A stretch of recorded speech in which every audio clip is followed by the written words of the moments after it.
CERT history class 6 chapter 7। Ashok एक अनोखा सम्राट जिसने युद्ध का त्याग किया। रोशन के रुपए। जन्मदिन पर रोशन को दादाजी से कड़क नोट मिले। उसने उन्हें अपने हाथों में दबा रखा था। उसे एक नया सीढ़ी खरीदने का बहुत मन था, लेकिन साथ ही वह बिल्कुल नए कड़क नोटों को देखना और छूकर महसूस करना चाहती थी। तभी उसने पाया कि सभी नोटों में दाहिनी तरफ गांधी जी का मुस्कुराता चेहरा बना हुआ था और बाईं तरफ छोटे छोटे शेर चित्रित थे। उसने सोचा, आखिर यहाँ शेर क्यों बने हुए हैं? एक बहुत बड़ा राज्य, एक साम्राज्य। हम जिन शेरों के चित्र रुपए पैसे पर देखते हैं, उनका एक लंबा इतिहास है। उन्हें पत्थरों को काट काट कर बनाया गया है और फिर उन्हें सारनाथ में एक विशाल स्तंभ पर स्थापित किया गया था। इस विषय में तुमने अध्याय 6 में पढ़ा है। इतिहास के महानतम राजाओं में से एक अशोक के निर्देश पर इसके जैसे कई स्तंभों पर पत्थर अभिलेख उत्कीर्ण किए गए हैं। इसके पहले कि हम यह जानें कि इन अभिलेखों में क्या लिखा है, यह समझने की कोशिश करें कि उनके राज्य को साम्राज्य क्यों कहा जाता है। अशोक जिस साम्राज्य पर शासन करते थे, उसकी स्थापना उसके दादाजी चंद्रगुप्त मौर्य ने लगभग 2300 साल पहले की थी। चाणक्य या कौटिल्य नाम के एक बुद्धिमान व्यक्ति ने चंद्रगुप्त की सहायता की थी। चाणक्य के कई विचार हमें अर्थशास्त्र नाम की किताब में मिलते हैं। वंश। जब एक ही परिवार में कई सदस्य एक के बाद एक राजा बनते हैं, तो उन्हें एक ही वंश कहा जाता है। मौर्य वंश में 3 महत्वपूर्ण राजा हुए: चंद्रगुप्त, उसका बेटा बिंदुसार और इसका बिंदुसार का पुत्र अशोक। साम्राज्य में बहुत से नगर थे। मानचित्र में उन्हें काले बिंदुओं से दिखाया गया है। इनमें साम्राज्य की राजधानी पाटलिपुत्र, उज्जैन और तक्षशिला जैसे नगर प्रमुख थे। तक्षशिला उत्तर पश्चिम और मध्य एशिया के लिए आने जाने वाला मार्ग था। दूसरी तरफ उज्जैन उत्तरी भारत से दक्षिणी भारत जाने वाले रास्ते में पड़ता था। शायद नगरों में व्यापारी, सरकारी अधिकारी और शिल्पकार रहा करते थे। साम्राज्य के बहुत बड़े क्षेत्रों में किसानों और पशुपालकों के गांव बसे हुए थे। मध्य भारत जैसे इलाकों में ज्यादातर हिस्सा जंगल से भरा हुआ था। वहाँ पर लोग फल फूल का संग्रह और जानवरों का शिकार करके जीविका चलाते थे। साम्राज्य के अलग अलग इलाकों में लोग भिन्न भिन्न भाषाएं बोलते थे। वे लोग शायद अलग अलग प्रकार का भोजन करते थे और यहाँ तक कि अलग अलग किस्म के पोशाक भी पहनते थे। राज्य साम्राज्य से कैसे भिन्न है? चूँकि साम्राज्य राज्यों से बड़े होते हैं और इनकी रक्षा के लिए बड़ी सेनाओं की जरूरत होती है, इसलिए सम्राटों को राजाओं की तुलना में ज़्यादा संसाधन की जरूरत होती है। इसी कारण उन्हें बड़ी संख्या में कर इकट्ठा करने वाले अधिकारियों की जरूरत होती है। साम्राज्य का प्रशासन। चूँकि मौर्य साम्राज्य बहुत बड़ा था, इसलिए अलग अलग हिस्सों पर अलग अलग ढंग से शासन किया जाता था। पाटलिपुत्र और उसके आसपास के इलाकों पर सम्राट का सीधा नियंत्रण था। इसका मतलब यह हुआ कि इस इलाकों के गांव और शहरों के किसानों, पशुपालकों, शिल्पकारों और व्यापारियों से कर इकट्ठा करने के लिए राजा अधिकारियों की नियुक्ति करता था। जो राजा के आदेशों का उल्लंघन करते थे, अधिकारी उनका सजा भी देते थे। इनमें से कई अधिकारियों को वेतन भी दिया जाता था। संविदवाहक एक जगह से दूसरे जगह घूमते रहते थे और राजा के जासूसी करने और अधिकारियों को कार्यकलाप पर नजर रखते थे। इन सबके ऊपर सम्राट था, जो राज परिवार का वरिष्ठ मंत्री की सहायता से सब पर नियंत्रण रखता था। मौर्य साम्राज्य के भीतर कई छोटे छोटे क्षेत्र या प्रांत थे। इन पर तक्षशिला या उज्जैन जैसे प्रांतीय राजधानियों में शासन किया जाता था। कुछ हद तक पाटलिपुत्र से इन क्षेत्रों पर नियंत्रण रखा जाता था और अक्सर राजकुमारों को वहां पर राज्यपाल, गवर्नर बनाकर भेजा जाता था। लेकिन ऐसा लगता है कि इन जगहों पर स्थानीय परंपराओं और नियमों को ही माना जाता था। प्रादेशिक केंद्रों के बीच विस्तृत क्षेत्र थे।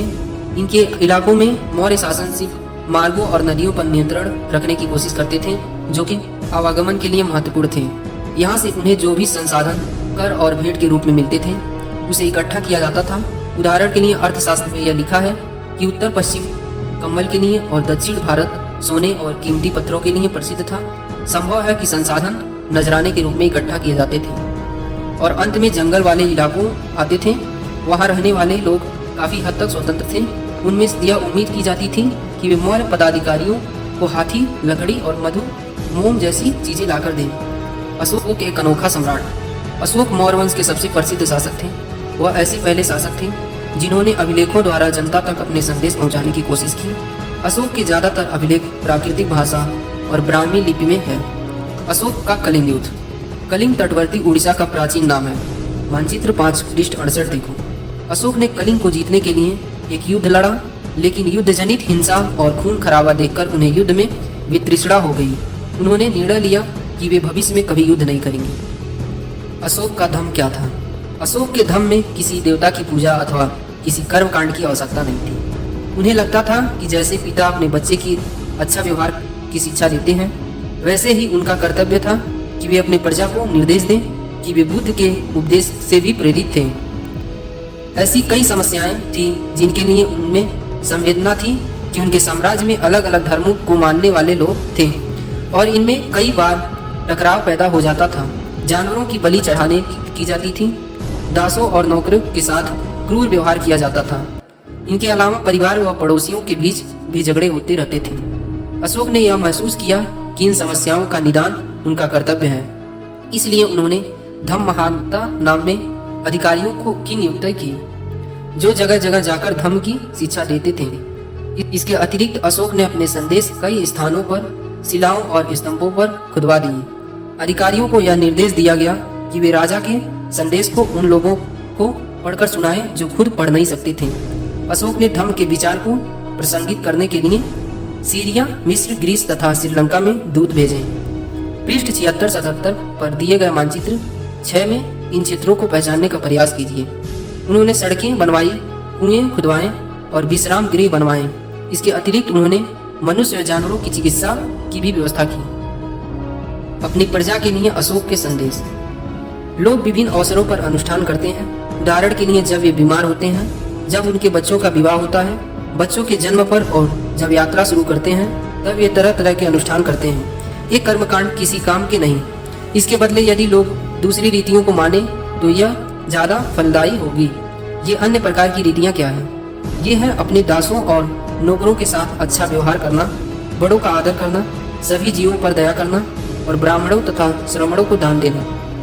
अपने धर्म की प्रशंसा या दूसरे के धर्म की निंदा करना, दोनों ही बात गलत है। हर किसी को दूसरे धर्म का आदर करना चाहिए।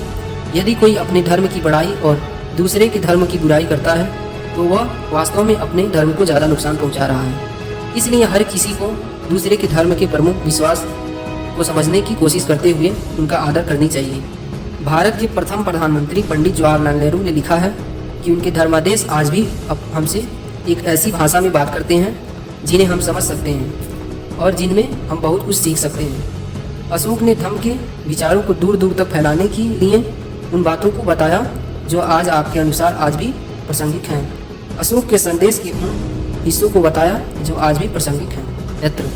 मौर्य साम्राज्य के उभरने से थोड़े पहले, लगभग 2400 वर्ष पहले, चीन में सम्राटों ने चीन की दीवारें का निर्माण शुरू किया। इसे बनाने का उद्देश्य उत्तरी सीमा की पशुपालक लोगों की रक्षा करना था। अगले 2000 वर्षों तक इन दीवारों का निर्माण कार्य चलता रहा। क्योंकि साम्राज्य की सीमाएं बदलती रहीं, यह दीवार लगभग 6400 किलोमीटर लंबी तथा पत्थर और ईंट से बनी है। इनकी ऊपरी सतह सड़क जैसी चौड़ी है। इन दीवारों को बनाने के लिए हजारों लोगों ने काम करना पड़ा।